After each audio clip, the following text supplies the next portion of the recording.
Mbodi télévision, Mbodi TV, TV sa radio T. Botala milinga, egobima après makambo, à tout à l'heure. Je vous invite à cette convention sur l'importance du prophète, un sujet ô combien capital. Comme vous le saviez, nous devrions faire aussi un truc comme ça. N'était la maladie qui m'avait dérangé et tout. Mais notre frère, le pasteur Nathan, l'a fait. C'est quoi nous ne pouvons que venir le soutenir. Mbodi télévision, Mbodi TV, TV sa radio T. Botala milinga, egobima après makambo, à tout à l'heure. Donc, je dis encore, moi, je ne peux pas insulter la maman. Je vous dis la vérité. Si quelqu'un vous appelle pour dire, oh, le pasteur Jean Bosco nous a appelé, je ne peux pas, jamais, jamais. Mbodi télévision, Mbodi TV, TV sa radio T. Botala milinga, egobima après makambo, à tout à l'heure. Oh, nous donnons la gloire au Seigneur Jésus. Oh, c'est lui qui l'a fait. Oh, c'est lui qui l'a fait. Nous donnons la gloire au Seigneur Jésus.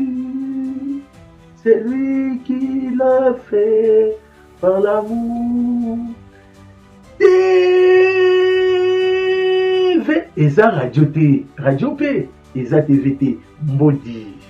Mbodi na balandi nyoso ya Mbodi télévision. Je crois que c'est le mois qui bozo c'est le mois na ebele pour na kolanda Mbodi télévision. Papa benga mama, mama benga banda ebisa bango toyo boye yo aye.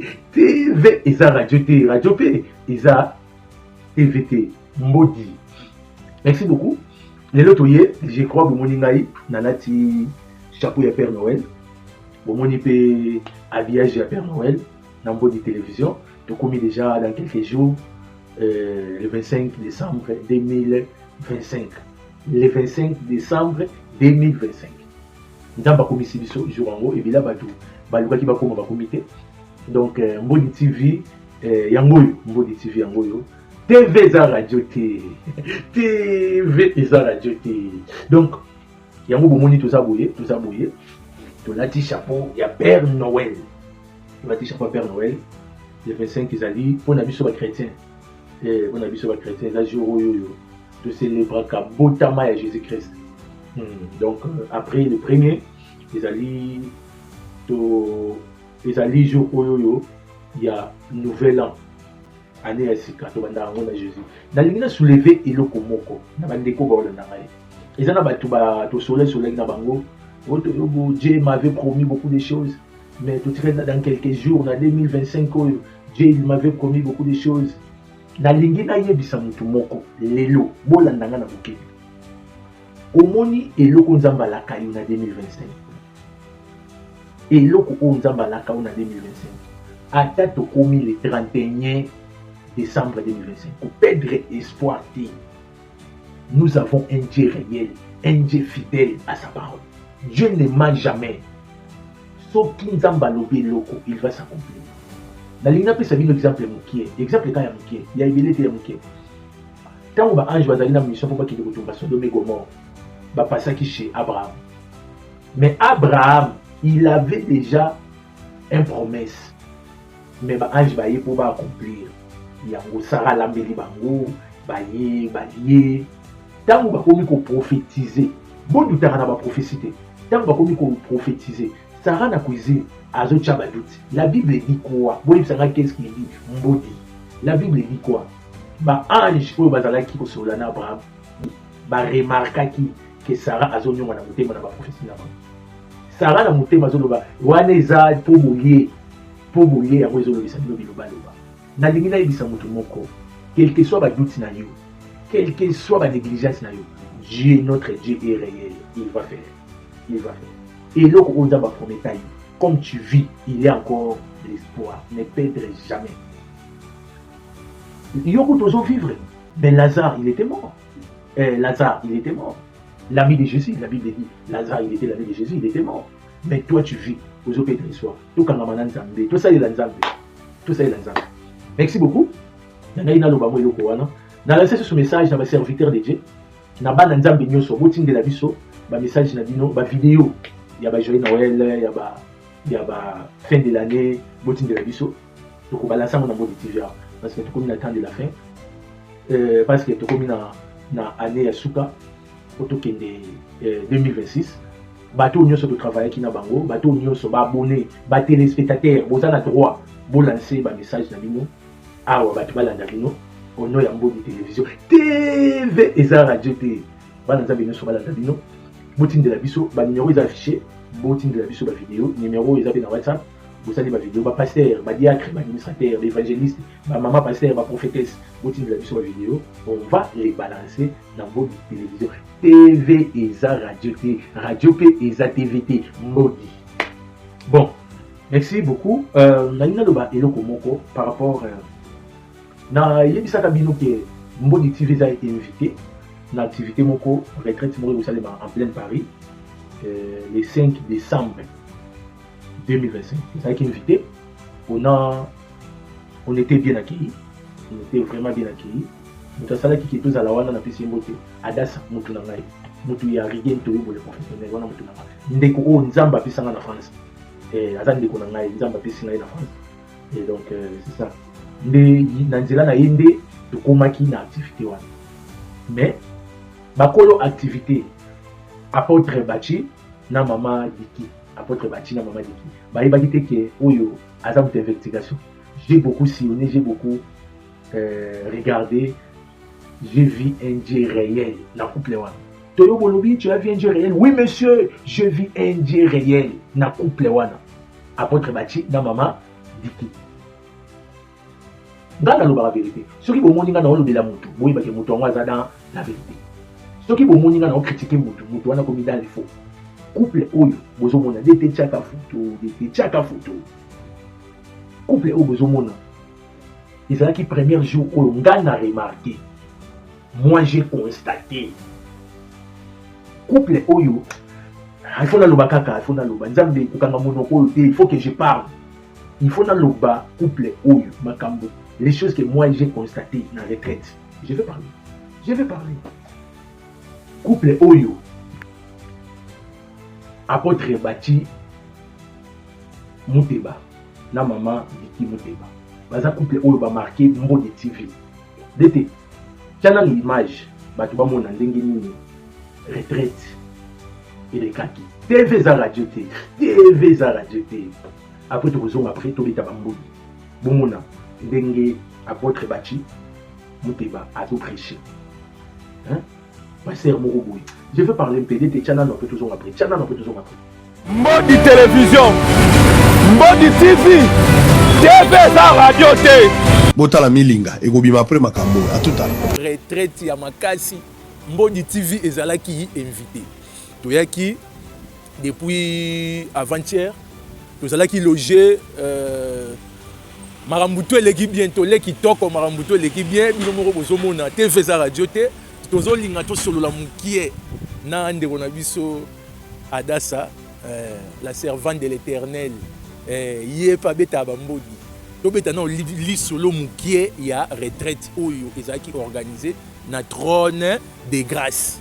Donc ndeko Adasa yaka boye TV eza radio T Adasa. Borobo ya te po borotala. Ouais. Bimisa biloko. Eza te koto yoki. Eza te koto yoki meto monite. Poussa na boye maman.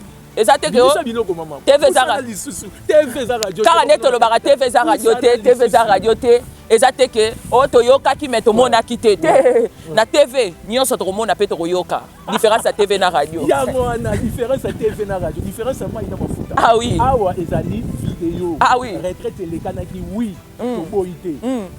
De tchaka vidéo ba mona ndenge tala salle oyo bazwaki jeter la présent ngamoko. Avant y to pese parole. Ça les mimi muke. Batou baye. Combat la vie. Sois frappé. Par le jugement de Dieu. Au nom de Jésus-Christ. Allez, on y va. Au nom de Jésus-Christ. Tout besoin de ténèbres. Tout besoin de ténèbres.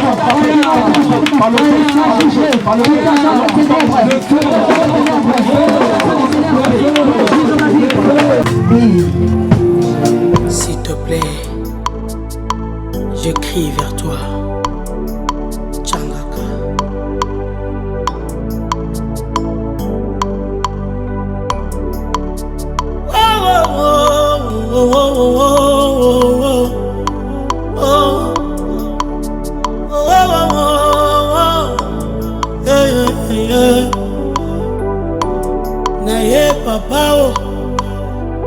naye na malade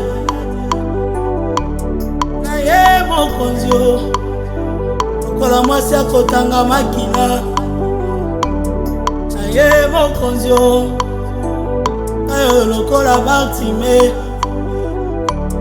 naye mokonzi na soni na ngai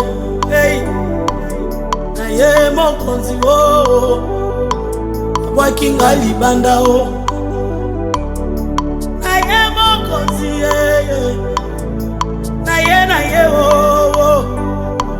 natambolizela molai Yesu makolo na ngai etindinga pembeni na yo motema na ngai edirektione nga otalaka na ngai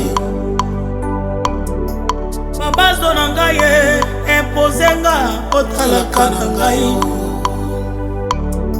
nyonso nazosala ezosimba te nzela nazoleka molili na molili nazotambola Yesu nakomi putulu miso ya bato ezotala na kosenga joka talaka mona ngai talaka mona ngai talanga na chetolo na nga na se Yesu pisoli ezokita ezokata te tale talanga mona ngai changaka mona ngai changaka Yesu nakoma sije ya licho nakoma sija mate ya batu Yesu moto nyonso alingi akobambanga mabanga oyo basepeli akoselanga makambo kaka ye nayebisa nani ayoka ngai na meme explikation na nga na ndako nani changaka ye mona ngai changaka mona ngai mona ngai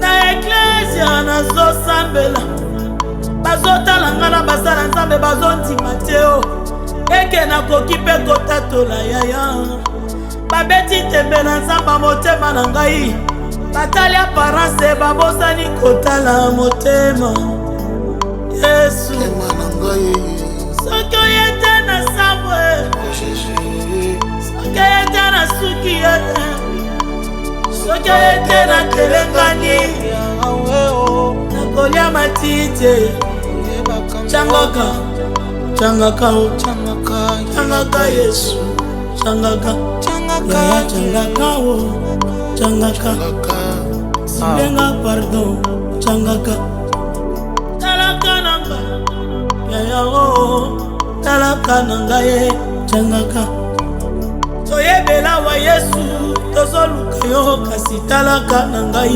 changaka na zambo yo tolali ebele kasi talaka nanga changaka retraite yo tokoti ebele talaka na ngai yo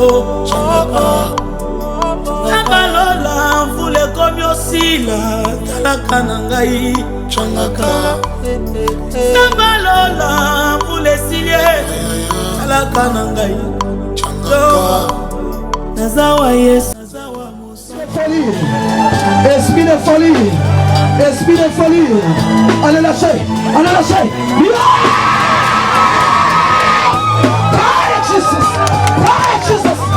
tenge lisungi ya baye bazanga lisungi yo nde papa ya baye bazanga baboti yo nde koseka ya bao babungisa bisika moko tokokimeleza libande kauka soki oye te motema nange ezosenye okozwa raison tozobengo Yesu s'il te plaît libanda nazolela changaka kasi na kati ezotanga makila motema ezosopana monanga ye monanga ye monanga ye wowo monanga talaka ngai talaka nanga talaka pardon basangani bazosala calcule bakwesa manyangano bazosala calcule batya libota na nga na seo basopelinga maladi yesu nakoki te soki ete natelengani nakolia matite changaka changaka changaka yesu changaka changaka changaka silenga pardon changaka talaka nanga yayao talaka nanga ye changaka toyebela wa yesu tozoluka yo kasi talaka nanga ye changaka nazambo yo tolali ebele kasi talaka nanga ye changaka retraite yo tokoti ebele talaka nanga yo changaka Nabalola mvule komi osila talaka na ngai changaka Nabalola mvule silie talaka na ngai changaka Nazawa Yesu changaka Nazawa Mosantu changaka Nazawa yeye Monangaye ukanga misote monanga Yonde lisungi ya bae bazanga lisungi Yonde papa ya bae bazanga baboti Zamba Haché monanga Je sais que mon rédempteur il s'élèvera le dernier. Thank you. Nakoma sije ya licho Nakoma sija mate ya batu Yesu Moto nyonso alinga kobambanga mabanga Oyo basepeli akoselanga makambo kaka ye De onanga dasa mi présenter na je crois aux a déjà star batu ba yebio mais ils en a batu c'est sa première fois na yo olikana na mbodi télévision TV za radio te ba oyo ba yebio te ba mika koye ba yo mi présenter na Shalom, shalom, shalom à tout le monde. J'espère que vous allez bien. Nga nazali évangéliste Adassa, na évangéliste na TikTok. Donc voilà. Ah, boyo kiye Adassa Muteba, la servante de l'Éternel. Oyo bolandara mingi asala mingi ba life na ina batongo na babutu. Wana asala ngo kaka pona l'Éternel, pona Jésus-Christ de Nazareth. Donc Adassa aux appels parmi abatu oyo bo invita ki mbodi télévision na retraite oyo ezaki organisé na trône de grâce. Donc na évité appréciation eleki ndenge nini mingi akolobeza li po biso na trône de grâce toloba te ke mingi akolobeza te biso mingi akolobeza mais tant des ans biso alors yo moko zaki invité mbodi télévision omoni yo moko ndenge lekani olingo bwaka caméra TV za radio te olinga kotika caméra na se maintenant otali ka ko bi téléphone na filmer o senini o continuer donc c'était extraordinaire alors trône de grâce oyebi yo moko yo moni déjà biso trône de grâce tolobara mingi et puis to sala rapé mingi mais dans le Seigneur. Voilà. Bon, na évité. Le 40e jour peut aussi la mkoni. Alors le deuxième jour aussi c'est dimanche à 5h. Donc chaque fois tu as na retraite 3 mois après, 2 mois après du vendredi au dimanche ba yebi trône de grâce toujours na Paris. Ah. Na évité ndonanga Adassa na mona ki yo dete tchaka ba image, tchela biso ba image Adassa ndenga azobina, azaki sous onction azobina. Na évité oyoka ki ndenge nini? Oyoka ki ndenge nini po bina boyi? Batinda ki obina ou bien ndenge nini? Bimisa biloko mama, bimisa biloko. Likamba robine ça likamba option. Omoni David akometi na niveau alongoli bilamba ka po na danse. Mais ngaku tuna na minso na komi na niveau na te. Take na komi na niveau na te na otika te. Donc ma photo ezaki wana pas ko ezaki wana. Mama Diki, Mama Muteba. Moi ça boya mbuga na poto. Prophète ça boya semoule. Il y a un coup direct. Nicolas faut bien un coup direct. On a dit TV mutepesi kombo wana. Mama Diki. Et ben donc Nicolas faut bien un coup direct. Donc yo et outi na ciel tant ozo pesa. Mutumba la moko ndimi yango. Voilà. Muto so boya te. On pesi boya lobi. Exactement kiona. Et raté nzadi et pas Mama Diki ezate. Prophesize. Ozo bien ngo nini? Prophesy. yango na yebisa ba jeune fille nyonso to boti ko lexata na kindumba boti ko lexata na chroniqueuse et futa ote et yo kisoka soni lobi si sur valeur kota na évangile les vrai cop to c'est la nzambe et to ça la nzambe voilà yo mo konzambo di télévision azawana na kati ya Paris voilà mboje sili le TV za radio te mabeke bolo ba koto yoka ki meto mona kite boyoki fe bomoni TV za radio te kindoki mekati na bonzambe babenga mi babi bango bandoki nzoka biso ba mama na bandoki non so bokanisi bino boza bandoki nzamba za ndoki ya bandoki ngamoko na moni c'était chaud mama diki journal magazine biso esili mais bolanda vidéo oyo ndenge retraite ezo continuer kobosana na suka te TV za radio te TV za radio te nzambe pesa biso oanga na te botalaki ato beti kara botalaki mbodi voilà ato boyi biso nomoni ato bokota kota j'aime au mona biso TV za radio nécessaire au moni alors quand on fait l'enquête en réalité c'est parce que toi tu refuses d'entrer dans la sorcellerie de ta famille. Si tu veux savoir pourquoi l'autel te combat, si tu vas dans ta famille, certaines personnes vont te dire ce que tu dois faire. Je ne vous dis pas que c'est ce qu'il faut faire. Allô? Mais ils vont te dire, fais ça, fais ça, fais ça, tu vas voir. Et c'est là que tu vas comprendre que l'autel me combat parce que je n'ai pas fait ce qu'on me dit de faire là. Est-ce que tu comprends ce qu'on est en train de dire? Donc, c'est parce que selon l'esprit crie, l'autel crie contre toi. Mais l'autel ne te dit pas pourquoi. L'autel crie contre toi. L'autel est fâché. L'esprit de l'autel, on appelle ça les réclamations. Il réclame sans dire pourquoi. Et parfois Dieu révèle. C'est parce que sa mère était allée voir le féticheur pour la voir. Le féticheur avait dit à la maman que tu auras l'enfant. Mais quand l'enfant aura 20 ans, il faut revenir ici pour faire des sacrifices. Et tu as eu l'enfant, cet enfant-là. Une jolie fille, très belle femme. Cette femme-là, à 20 ans, elle commence à faire des choses bizarres. Ça fait peur à la mère. Mais quand la mère était allée voir le féticheur, quand le féticheur a dit il faudra venir avec elle ici quand elle aura 20 ans, la maman a rigolé. Ah mais dans 20 ans, il sera déjà mort de toute façon. Elle n'a pas pris ça au sérieux. La fille parfois elle disparaît. On la voit plus. Après elle revient. Elle pratique des choses bizarres. Pourquoi? Parce que l'esprit la réclame. Vous savez quand Dieu dit que l'esprit de Dieu commençait à déranger Samson, c'est un genre de réclamation de Dieu. Il existe aussi la réclamation du Saint-Esprit. Que tu sois réclamé par le Saint-Esprit au nom de Jésus-Christ. Que tu sois réclamé par le Saint-Esprit au nom de Jésus-Christ. Maintenant, quand la femme là, elle arrive à 20 ans et la mère n'a pas fait le sacrifice, elle attrape le cancer. Ce n'est pas l'autel de la maladie. C'est l'autel que sa mère avait bâti, qui n'est pas content et qui vient réclamer. Est-ce qu'il y a quelqu'un qui comprend? Donc, tu es confronté à des symptômes. Mais ces symptômes-là, parfois, ils viennent de très loin. Ça aurait pu être ça ou autre chose. C'est juste que l'esprit de l'autel a décidé, je vais venir avec la maladie. Mais l'esprit de l'autel aurait pu aussi venir avec la pauvreté.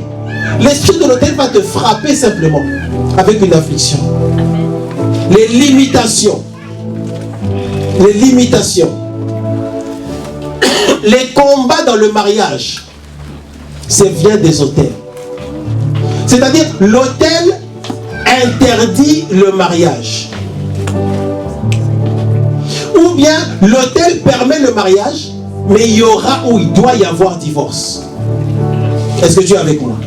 C'est pourquoi si tu es marié et que tu es sur le point de divorcer, réfléchis bien et pose-toi la question. Est-ce que c'est l'autel qui veut que je divorce ou c'est moi qui veux divorcer? Parce qu'aujourd'hui même les chrétiens divorcent. Hein? Les chrétiens vraiment, qui prient en langue. Hein? Je divorce.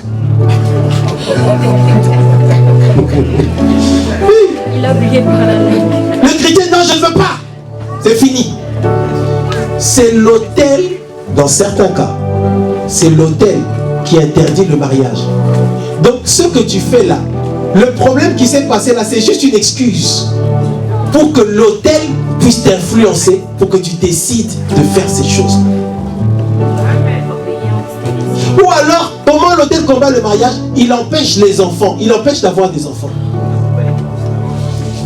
Et c'est pourquoi, dans ces choses, les païens avancent plus vite que nous. Parce que eux, ils vont vite aller chez les féticheurs. On va leur dire, c'est parce que il y a ça, il y a ça, il y a ça. Il faut faire, il faut réparer. Mais nous, on ne peut pas aller là-bas. Qu'est-ce qu'on va faire? On va aller chez Dieu. Amen, amen. Est-ce que tu es avec moi? Est-ce que tu es fatigué? Dans le mariage, il va s'assurer qu'il n'y ait pas de joie. Tu n'arrives pas à te marier. Le mariage, ce n'est pas le paradis. Hein? Amen. On est d'accord. On ne dit pas non plus que tu es obligé de te marier. Ok? Mais le mariage est une bonne chose selon Dieu. Le mariage est une institution de Dieu pour que l'homme ne soit pas seul et que la femme ne soit pas seule. Il a dit, il n'est pas bon que l'homme soit seul. Ça veut dire que le mariage est une bonne chose. Et comme le mariage est une bonne chose, l'ennemi combat le mariage. Et il va s'assurer qu'il n'y ait pas de joie. Ou qu'il n'y ait pas de paix. C'est pour ça, ou alors que le mariage ne vienne pas. Ou alors que toi-même tu puisses fuir le mariage. On a raconté une histoire où la dame, elle s'est mariée. Elle s'est mariée. Ils ont fait la cérémonie de mariage. Ils sont allés dans un parc un samedi avec un grand soleil pour faire de belles photos. Pendant qu'ils étaient en train de faire des photos du couple marié, la dame, elle prend sa main, elle fait entrer sa main dans sa poche pour saisir un mouchoir ou un foulard. Dès qu'elle sort le foulard, pas, elle commence à faire n'importe quoi, elle devient folle.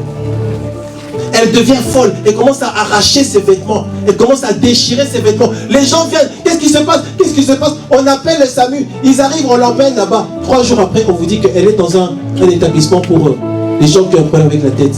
Pourquoi? L'autel a crié.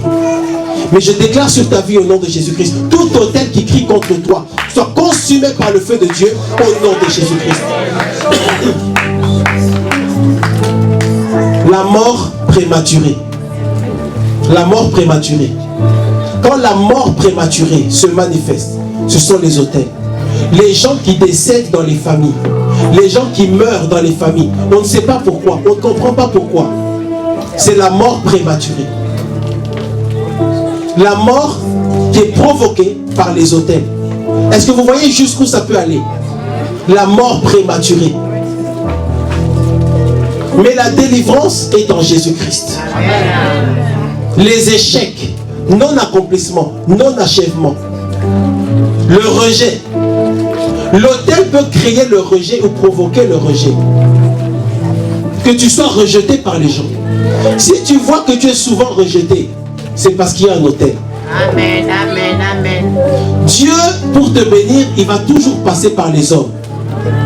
Dieu passe par les hommes. Je veux que vous soyez attentifs. Il y a un peu de distraction là, s'il vous plaît. Dieu, pour bénir un homme, il utilise un homme. Même Jésus a dû être aidé par Jean-Baptiste. Dieu va utiliser un homme pour te bénir, une femme pour te bénir. L'autel fait que tu sois rejeté afin que tu ne sois pas aidé. L'autel veut que tu sois rejeté afin que toi tu ne puisses pas aider quelqu'un. Est-ce que tu es avec moi? Que tu rencontres les bonnes personnes dans ta vie au nom de Jésus-Christ. Que tu rencontres des gens qui vont te faire avancer dans ta vie au nom de Jésus-Christ. Il y a des hommes, quand tu les rencontres, ta vie évolue. Je vous dis.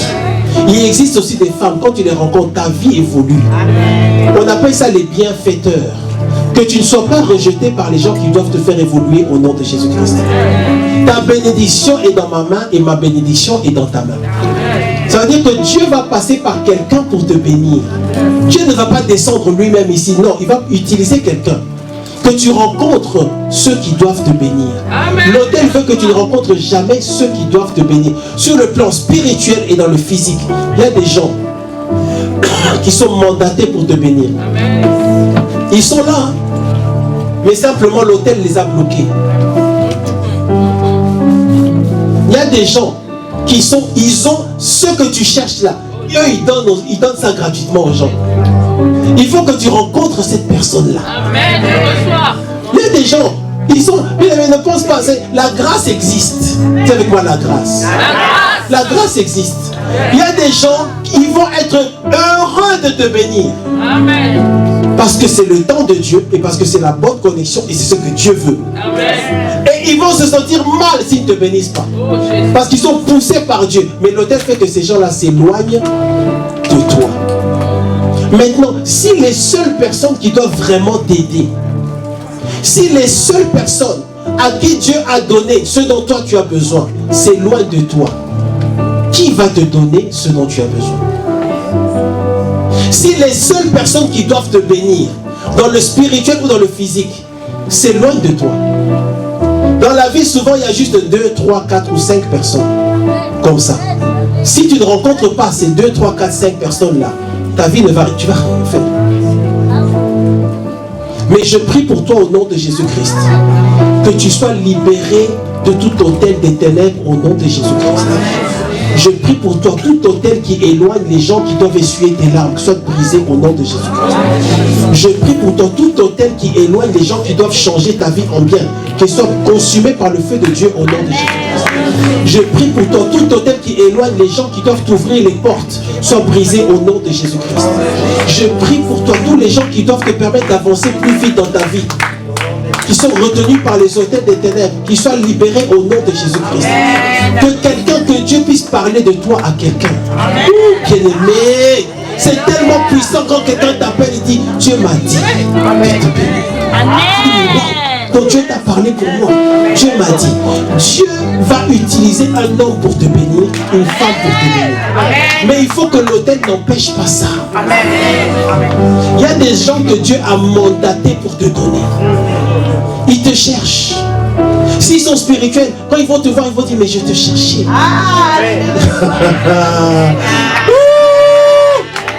Ils te disent, mais oui, mais tu étais où? Tu étais où? Je te cherchais. Que tu rencontres quelqu'un, vous ne savez pas la joie quand tu rencontres quelqu'un qui est mandaté par Dieu pour te bénir. Tu n'as même pas à forcer. Dans la vie, on ne force. Celui qui doit te bénir, tu le rencontreras. Il sera content de te bénir. Parce que sa bénédiction dépend même, est conditionnée par le fait de t'aider. En fait, il est béni pour t'aider toi. Mais vous devez vous rencontrer. Et ça va être raccourci dans ta vie. Et ce sera la joie dans ta vie, la paix. C'est par les hommes que tu expérimentes la grâce de Dieu. C'est là que quand tu vas t'asseoir, tu dis, oh Seigneur, tu as envoyé quelqu'un pour me bénir. Et ça te fait du bien. Mais s'il y a un autel qui combat ces gens-là, quand tu vas les rencontrer, tu ne vas pas t'en sortir par tes propres efforts. Tu ne vas pas t'en sortir par toi-même. Quelqu'un doit t'ouvrir la porte. Jésus, pour faire son ministère, il a dû passer par Jean-Baptiste. Jésus-Christ, il avait besoin de gens pour prier pour lui. Mais vous ne pouvez pas veiller avec moi pendant 1 heure. À combien plus forte raison, moi et toi, on aura besoin de Jean-Baptiste? À combien plus forte raison, moi et toi, on aura besoin d'un David, d'un Jonathan? À combien plus forte raison, moi et toi, on aura besoin d'un prophète, d'une prophétesse? Modi télévision, Modi TV, TV sa radio T. Botala milinga, egobima après makambo, à tout à l'heure. Shalom à tout le monde, j'espère que vous allez bien. C'est bien l'église Trône de Grâce que vous voyez, TVSA Radio T. Donc nous sommes là à la retraite, 3 jours de retraite que je vous ai dit. Donc ça a chauffé, ça a été chaud. Maman dit qu'elle a prophétisé comme jamais. Qu'elle a prophétisé. Donc que Dieu vous bénisse, que le Seigneur vous bénisse. Je ne sais pas si vous voyez mes sœurs qui sont là, très bien habillées. Trône de Grâce toujours. Je vais dire, si tu n'es pas à Trône de Grâce, tu es perdu. Quand tu viens sur TikTok, ah oui, va chercher Trône de Grâce, va à la barre de recherche. Trône de Grâce, c'est moi. Trône de Grâce, c'est mon église. Ah mais comment? Que Dieu nous bénisse. Voilà, elle est là, la maman Diki. La maman Diki, la prophétesse. Shalom maman. Je ne sais pas si vous pouvez dire quoi. Le Seigneur est fidèle. Amen. Il y a les pasteurs qui... Le Seigneur nous avait promis dans ses retraites qu'il va faire beaucoup de choses. Et il a honoré sa parole. En tout cas, on a expérimenté et on continue à expérimenter la main de Dieu. Alléluia. Le Seigneur est en train de délivrer, en train de sauver, en train de m'orienter avec précision. En tout cas, notre Dieu est fidèle. Et encore aujourd'hui, les travaux que nous faisons sur les réseaux sociaux, le Seigneur est en train de nous rémunérer et je bénis vraiment l'amour et la présence de notre Dieu. Soyez bénis. Même moi-même, j'étais là présent, j'ai vu que Dieu vraiment, la main de Dieu, moi-même j'ai vu parce que TV Radio T. Comment Dieu a beaucoup travaillé avec vous aujourd'hui. Donc, terrible vraiment. Félicitations maman. Mettez le fleur. Merci beaucoup. Tu côté sujet nous sous. Sujet où tu vas zooming partout dans le monde. Sujet il y a pasteur, il faut qu'on dise des petites photos là. Comme d'habitude, des petites photos là. Tiens photo. OK, merci. Pasteur, il faut qu'on dise bazo organiser campagne, bazo organiser convention moko. L'importance c'est un prophète. Nani na message, nazo comprendre le prophète il faut ce qui peut pasteur il faut. Je vous comprends pas. Bolingi bo la ki sa banane, importance à prophète. Bolingi bo apprendre banane, importance à prophète. Convention, il y a prophète. Concernant prophète William Marion Branham. On connaît les prophètes. To yebi pe importance il y a prophète. Parce qu'il faut que ça la convention pour ça la TV ça radio té. Je vais parler beaucoup. Bochana no pasteur il faut que ndenga zo lobela par rapport il y a convention au yozo bongisama concernant les prophètes.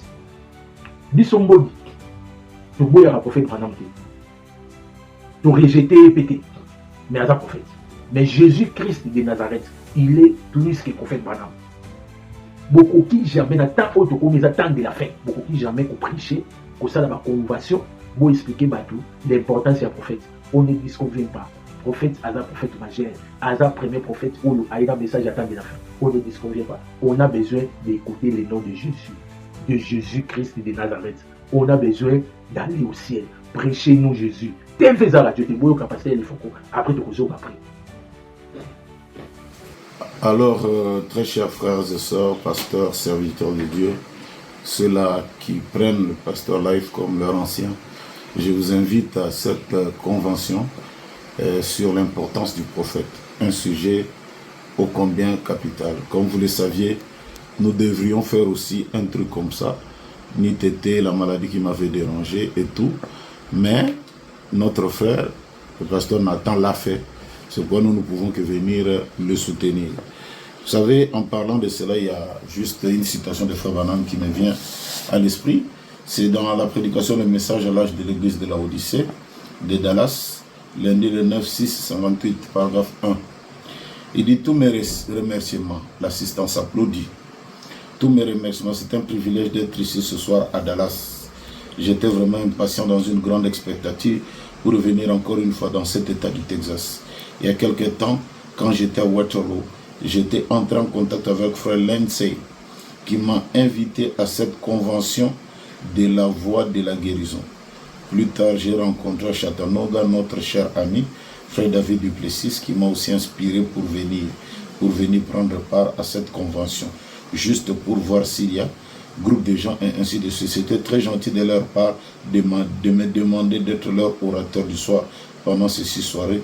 J'en ai, et comme vous pouvez le voir, donc, Frère Branham parle d'un journal qu'on appelle La Voie de la Guérison, qui était détenu par notre frère Gordon Lindsay. Alors, si un journal peut organiser une convention, qu'en est-il des serviteurs de Dieu? Est-ce que nous ne pouvons pas aussi l'organiser?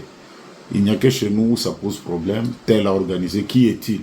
C'est comme si c'est quelque chose de réservé à quelqu'un et que les autres ne peuvent pas le faire. Non. Même les journaux, tels que les jeunes du message, Info Branham et patati, beaucoup de journaux que nous connaissons du message, ils peuvent organiser des conventions et nous inviter à venir parler. Et ça, c'est vraiment quelque chose que je vous invite à venir, et je crois que nous serons bénis. Et moi, j'arrive déjà dès ce soir, comme je l'ai dit, ou demain matin, mais je serai là beaucoup plus demain dans la soirée. Que le Seigneur vous bénisse richement. Vraiment, venez nombreux. Venez, venez, venez, venez. Et je crois que ce sera une bénédiction pour nous. Encore une fois, tous et à toutes, un très grand shalom. Ah, merci beaucoup. Je crois Boyoki. Tu fais ça radio. Tu fais ça radio. Binomo Boyoki. Binomo Boyoki. Conversion. Importance, il y a prophète. Importance, il y a Jésus. Importance, il y a prophète. Et ça va mentir. Pasteur, il faut que ça va mentir. Tu fais des aventures. Ça va mentir. Mbodi TV, ça pour détailler Babiloko. On va détailler. Tu peux détailler Babiloko. Moutou, Oya, prophète, ou pasteur, ou la zota bola nandege ya bienté, on va détailler. On va détailler les choses. On va détailler les choses.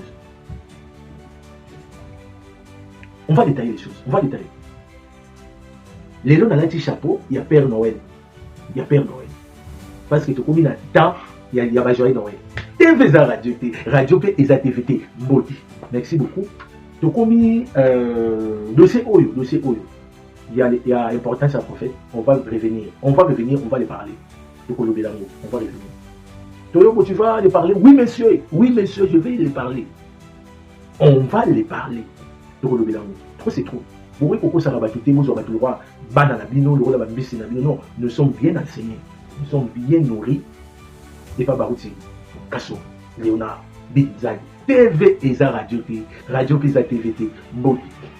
Tu continues dossier, il y a Moutunangaï, Sœur Sandra Mboui, na PC Mbote, na Mobile Naï, Jean Bosco, les prophètes, les pasteurs, na PC Mbote. Bon, Sœur Sandra Mboui, naïe Kolobi la dossier naïe parce qu'il y a Moutunanga. Concernant Badilo Gizo Obama, na ba radio trottoir, na ba bêtise, na ba critique, Mbodi TV est pour éclaircir opinion publique. Oyo bazoyo kayoka na ba réseaux sociaux. Dossier Oyo ya Sœur Sandra Mboui. Moi je connais Sœur Sandra depuis Kinshasa. Elle est ma sœur. J'ai partagé beaucoup avec lui depuis longtemps. Mais le problème est comme wapi. Sœur Sandra, elle a commencé à vivre dans mobile naïe ici en Europe, en Belgique. Bola n'a bien na bokibi. Ba komi ko vivre en Europe, en Belgique. Bazo vanda na ndako oyo ba benga HLM. HLM ça veut dire quoi? Ce qui batu bazui mukanda sika. En Europe, batu tu bazo ba yebi, ba vanda na ndako ya HLM. HLM ils ndako bien construit, ba pisi bi appartement, bazo vanda makambo nyonso boyeba ndenge bo banda ko sala. Ndako HLM. Par rapport à ces circonstances, les prophètes Jean Bosco, moi si naïe, aïe qu'on proposé par rapport Madjabou et contacté Ngaï pour na kende na sala na Madjabou. Les prophètes, comme le prophète bazana des misu spirituel na misu physique. Le prophète a prié, il a dit à sa femme tu peux aller, ça cause pas de problème. Mutu oyo bazwa ki nandako, oyo babenga keso ki pe non si so ki pe banani pour sécuriser bana. Kombo na Fatou. C'est Fatou. Je le connais aussi, c'est Fatou. C'est Fatou. Ndé abanda uta musika. Le col le pasteur Jean Bosco. Babima ki nanda kwa HLM, ba komi na bango nanda ko mususu ba sombaki 500 000 euros, 500 000 euros. TV za radio te, babilo ko tout eza awa. Ba sombi ndako na 500 000 euros. Ndé ba préféraki ndako HLM botu na batunyo so balinga ko peut-être en bache locataire te mais yoko la Fatou wana azanga ki sika ya kolala bache Fatou wana avanda kawana wana na collaboration entre Sandra Mboui na mobali nae Jean Bosco na pesi su bango babiloba lo bezo lo bama oyo batu bazo maîtriser te Mbodi TV nde eye pour éclaircir vérité oyo batu bele bazo lo bana ba réseaux sociaux c'est des mensonges biso to ye pour éclaircir bana nzambe. Bon, tango batiki Fatou oyo azalaki koboko la bana na bango batiki ye na ndako ya HLM wana tango batiki ye Sœur Sandra akei na mobali na ye na ndako basombaki ya 500 000 euros. Sœur Sandra akomi na bato Congo Belgique par rapport ya contrat oyo ye asignaki na Madjabou. Bolandanga na bokebi moto kimate bolandanga na bokebi yebisa mwana tika télécommande Mbodi TV ye pour expliquer et kokoma nini quel que soit na ba mabala nyonso nazo benda ba pasteur ba couple pastoral matui boyo kangai bokeba na ba proche oyo bozolia na bango table moko bakoki mpe konéantir bino na réseaux sociaux nde banéantir couple oyo bozomona na baimage banéantir bango ekomi na babala nyonso conflit ezangaka te baproblème ezangaka te ekomi Sœur Sandra na mobali na ye Jean Bosco soki baza na baproblème Sœur Sandra ayebisi proche prophète Jean Bosco mpe ayebisi proche bon baproche wana nde bacréye badésordre oyo bango nde baza au sommet ya badésordre oyo bacréye badésordre oyo mpo basali réputation ya couple oyo bozomona mais biso en tant que bainvestigateur tosali filiature mpo toyeba problème nini oyo réseau s'est passé entre Sexandre Mouyi na mobile. On a contacté Sexandre, elle a parlé, mais elle était un peu timide, elle ne voulait pas parler. Elle m'a dit, ah non, toi, Moni TV, TV, Radio, tu peux m'enregistrer. Moi, j'ai dit, non, je ne peux pas t'enregistrer. Elle m'a dit, j'ai géré, je ne vais pas t'enregistrer. Elle a parlé des choses, oyo, des choses qui sont dans le thème. Mais dans ce cas, la parole d'ailleurs, les Sexandre Mouyi, elle m'a dit ceci. Concernant Babylon, moi je ne peux pas refuser mon mari. Je ne peux jamais couper mon mari. Parce que, moi j'avais choisi. Tout ça, Nathan, il y a malheur, paix à bonheur. Ok, entre parenthèses. Tu contacter mon mari, prophète Jean Bosco. Il n'y a pas l'oubli, il y a même parole dans moi. Concernant Babylon, Ngai Jean Bosco, je ne peux jamais couper moi. Donc, dans l'ingénierie lobby là, bande qu'on a vu sur les réseaux sociaux, s'il vous plaît, respectons les serviteurs de Dieu. Les serviteurs de Dieu, Oyobaza, consacrés pour ça là, Nzambe. Ba couple bususu, botu chakango vraiment dans les réseaux sociaux. Ils ont couple Oyo, ba sacrifier vie dans bango pour na kosa ila Nzambe. S'il vous plaît, tout toucher les serviteurs de Dieu. Donc on a couple Oyo bozo. Ba couple Oyo tu ko ça ta ba aventure, s'il vous plaît, s'il vous plaît. Couple où il y a frère Jean Bosco, na moi c'est na sœur Sandra Mouyi, s'il vous plaît, tout éviter. Nzamba ko beta ba tu film na libalo. Na libalo nzamba ko beta ba tu film. Tout tirer beaucoup d'attention. Tout éviter. Ngambo de TV na lobby makambo parce que j'ai causé avec la femme, j'ai causé avec le décès. Je n'ai pas vu une chose pour le Kabola Bango. Non. Je ne vais pas venir ici pour démentir les informations, pour parler beaucoup. Non. Si aujourd'hui votre mari vous trompe, est-ce que vous allez accepter le pardon? Ça, c'est quelle question comme ça? Waouh, ça c'est une très très belle question. Mais avant de répondre à cette question, j'aimerais d'abord rendre gloire à Dieu pour le mari qu'il m'a donné. Vous savez, mon mari est resté à Bruxelles, on dit il est resté le célibataire le plus ancien. C'est-à-dire? Il est pasteur dans une très grande église où il y avait beaucoup de sœurs et des belles femmes. Il y a beaucoup de belles femmes. Il n'a pas besoin que les hommes approuvent son sérieux, mais il est sérieux avec Dieu. Dans ces genres de situations, j'aime cette partie-là. Pardonne-nous nos offenses, comme nous pardonnons aussi à ceux qui nous ont offensés. Écoutez, la Bible dit comme nous pardonnons à ceux, non, aussi à ceux qui nous ont offensés. Donc, au fait, le pardon du péché, le pardon que j'aimerais que Dieu puisse me donner, dépend du pardon que je dois donner à l'autre. Ce n'est pas facile. Mais dites-moi, si le pardon est demandé, pourquoi ne pas pardonner? Ça dépend de situation. Si le pardon est demandé, puisque nous nous conformons à la parole de Dieu, nous devons pardonner. De cette manière-là, Dieu nous pardonne également. Voilà. Et si la personne récidive? Si la personne... Si cette dernière récidive, est-ce qu'elle mérite le pardon? 7 fois le juste tombe, 7 fois le Seigneur le relève. C'est pas moi qui invente, c'est encore la Bible. Le pardon d'aujourd'hui n'annule pas le pardon de demain, mais cela ne veut pas dire qu'il faut rester dans le mal parce qu'on se fait toujours pardonner. Non. Voilà. Je te pardonne parce que j'aime Dieu et parce que j'aime sa parole et je veux être pardonné par Dieu.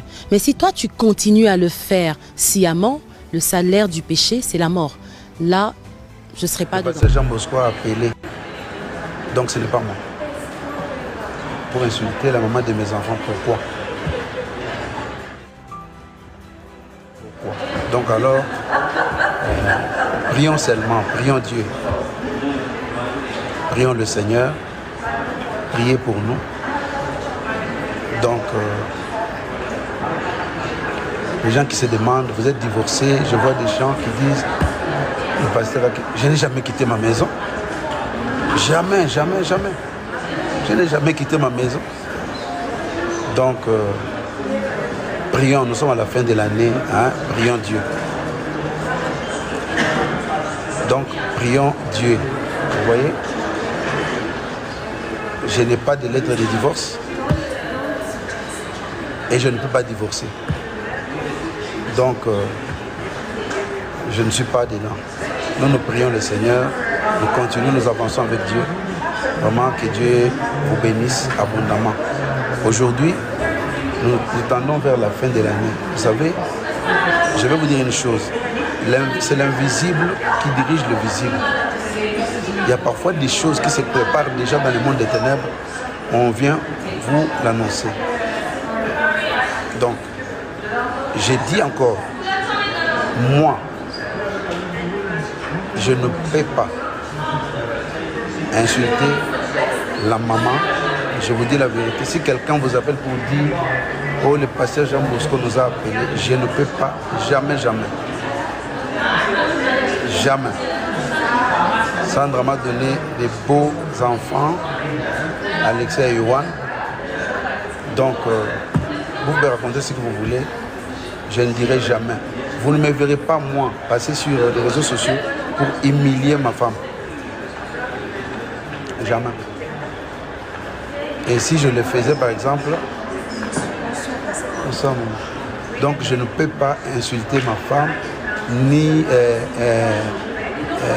parler du mal de ma femme, jamais. Jamais. Donc jamais. Je vous dis que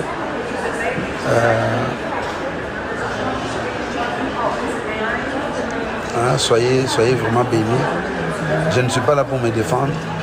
Je n'ai pas besoin de me défendre, mais je vous dis seulement que moi j'ai appris une chose. Même si il y a eu un problème ou il y avait un problème, le pardon existe. Mais je ne reconnais pas avoir fait du mal. J'aime mes enfants, j'aime ma femme, j'aime ma famille. Et Sandra le sait. Donc arrêtez tout ce que les gens racontent là, voilà. Non, il n'y a pas de souci. Donc voilà. Je n'ai jamais... Ah, merci beaucoup, merci. La limite, tirer attention. Ma prédicateur, ma serviteur de Dieu, vous tirez attention dans ma proche, s'il vous plaît. Bon, mon indenge bazo saccadé couple Oyo, couple Jean Bosco, Nasser Sandramboui. Et ça, Oyo bazo transmettre des informations dans les réseaux sociaux. Ce sont des proches. Na libala nyonso, libala tout ba problème ils ont raté. Mutu moko ta koloba kenga na libala na ngana za malamu non. Ata pasteur aux ambassades la puissamment. Et ça la maman pasteur aux ambassades la puissamment. Dans les mariages, il y a toujours des problèmes. Ba problème ils ont raté. Mais moi si à Kobi ça va véritable moralité, quel que soit les cas. Mobali pas Kobi ça va véritable moi c'était quel que soit les cas. Ba o ba bibi ça va. Ils ont bateau bino ba marié bobete la ba masulu. Au moins écoute ngana mobali ngana to beba na kiboye, to sala kiboye, to sala kiboye. Ce sont les gens là qui transmettent les informations dans les réseaux sociaux. Vous à la prudence, ma serviteur de Dieu, ma servante de l'Éternel. Vous à la prudence. Oh mon Dieu, tu fais le validité. To lobby. Vous à la prudence. Vous à la prudence, vous à la prudence. Déjà to lobby. Tu fais ça radio, tu fais ça le barabino que ça réel, le ça dans la vérité. Merci. Mbodi TV et ça pour lobby là. Ma vrai serviteur de Dieu, ma faux serviteur de Dieu. Parce que vous avez kani. Mbodi. Vous avez kani. Ce que vous avez vrai, ce que vous avez dans le vrai. Vous avez un vrai serviteur de Dieu. Ou le kimia. Ou le paix. Bible et nos Bibles. La Bible dit, oui, ça qu'est-ce qu'il dit? Rien que l'amour qui entrera au ciel. Rien que l'amour. Est-ce que Vimbidila, vous avez un amour? Mbodi. Vimbidila. André, vous avez un amour? Mbodi. Ngaïka. Mbodi télévision. TV, Isa Radio T. Radio P. Isa TV T. Merci beaucoup. Nabatunyo sur Obalanda Kibiso. Bah, il est mis à ébeler, moi, tout ça, la noce Isa T. On attend. Tant et tiré les mouquets. Tu dis que tu reviens dans la émission Ekoya. Je crois que tu as une vidéo dans Bino, ma pasteur, ma serviteur de Dieu, ma diacre, ma administrateur, ma concierge, tu as une vidéo, tu as une vidéo, tu as une vidéo, tu as une vidéo, Mbodi TV et récompensé Bino. Tu as une vidéo, tu soumettez bato oyo bino bolingi bosouhaite bango biso tokodistribue information wana tokopanza yango na bavideo oyo bino botindela biso TV eza radio te bosouhaite bapaster na bino bosouhaite baadministrateur na bino bosouhaite basi na bino bosouhaite bato nyonso oyo bolingi biso tokodistribue nde kaka information parce que awa tobombaka vérité te totiaka jamais mwinda na samisa totiaka yango likolo ya misa TV eza radio te dossier moko eza awa ndete nalobela nabomba kombo merci beaucoup merci ndete alobela bomba kombo eza na pasteur moko pasteur wana je le connais très bien ministère na ye ndenge banda moi je le connais nga na ye bien nzambe mutatomboli je ne disconviens pas mais ministère na ya pasteur wana ngai na ye bien ndenge bandi na ndenge sokendeli pasteur wana mutu oyo atindanga na soutenir ye ayebi très bien akomi ko combattre mutu wana pasteur mutu oyo zo combattre kobosana te nzete oyo esalaki yo mata nzete wana oyo esalaki yo mata lelo oyo omati na nzete ochange tape olingi obosana nzete oyo esalaki yo mata lokola yo ozolingi obosana tokokata nzete wana moni nzete wana tokata ngo so tokati nzete wana na etape okweya na yebisi yo okokweya TV eza radio te okokweya mbodi okokweya obosani ba aide ba sacrifice ba biloko nyonso tu as oublié les pasteurs aza na monga fula ba vidéo na yo ba biloko nyonso oyo yozo sala ba audio tout eso komela biso on va les parler oza na monga fula j'insiste na monga fula Mbodi TV est neutralisé. Tu me connais très bien. Oyebi très bien qui est Toyobo. Je vais te neutraliser dans les réseaux sociaux. Obeta tolote ke naza na presse, naza na bateau ba rolandela ngai, naza na boyo va me défendre, baza ba fufu. Ngai nde, ngai. Naza na ba biloko awa. J'ai des choses. Donc on la dossier oyo na prochaine émission. Botika la malamu. Nabo inde babenga ngai po nde na lobika eloko yo ba appelle koya na zobi sabino dete utenga na erreur ko neka to bomba moto lo na 2026 non dete utenga na erreur ko awa ba appelle ko le kawa na yebi passer wana akolala te ka biloko na beti oyo akolala te il va m'appeler bon betu ko babuti tabernacle bampangi Mbodi TV kaka encore zisweme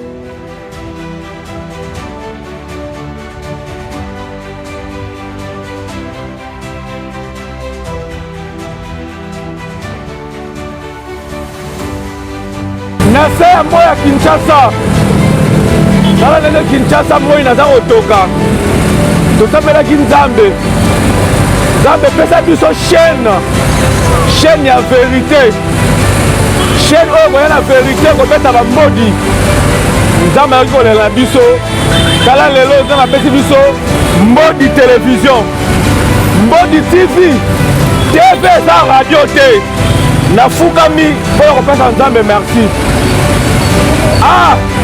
baimage ya bato ebele ezala sali me lelo oyo nzambe aliki kolela biso bakongole mpe ya mokili mobimba apesi biso chaîne monene oyo Mbodi télévision TV eza radio te na moya kisasa oyo tosengaki Mbodi télévision yango esi eye bainformation to ya basali ya nzambe na Mbodi télévision bokozwa vérité vérifié et vérifiable bakosa bino lisusu te à travers Mbodi télévision bakosalir lisusu mokombo ya mutu te tokoya na bavérité tokoya na bambodi TV eza radio te na moya kisasa moya opire yaka na moya kisasa oyo tokosala oyo mpo na vérité tokola mpo na vérité pesaka opire moko papa